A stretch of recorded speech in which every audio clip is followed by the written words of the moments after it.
With Project Economy News this morning, every investor knows it. The stock market kind of off to a rough start here in 2014. Yeah, and to explain why this has happened is financial expert Kurtis Pearson. Kurt, thanks so much for being here this morning. So fill us in. What's going on here? Well, the market has been focused on some different, a variety of different topics. One is the emerging market, and you combine some of the struggles of the emerging market economies with the Fed tapering, which impacts some of those currencies, and it begins to give kind of an unpleasant taste in the mouth to the stock market, and that's why things have dropped some. We're down about 5% for the year so far.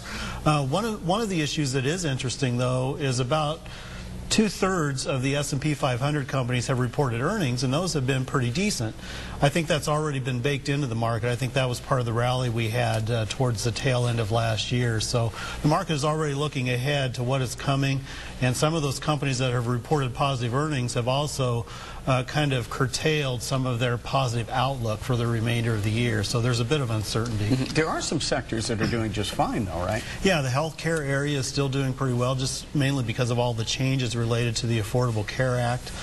Some of the biotech areas are fine, and then some of the consumer staples and consumer cyclical types of sectors are holding up pretty well. So it's just like anything, you really have to pay attention and kind of dissect it a little bit for your own portfolio. Any specific recommendations you would have for folks at this point then? Yeah, kind of what I talked about quite a bit last year, capturing those profits. If the market gives you a gain or a profit, make sure that you capture that. Reevaluate other asset classes that might be presenting opportunities.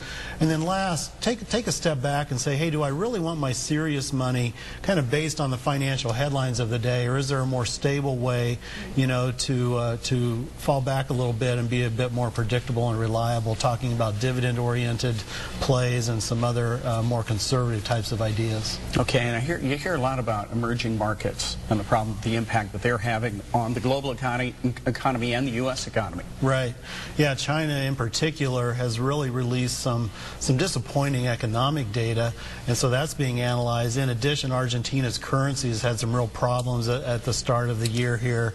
So we're looking at some of those markets, and because their economies are a bit more fragile and less developed than the U.S. and less diverse than the U.S., that can be kind of a cracking point, if you will, in the global scheme of things. So that's why it's so much in the focus and so much in the news right now. Very interesting, as always. Thanks so much, Kurt, for being here today. If you have a question for Kurt, you can contact him at Compass Financial. The number there, 327-1020.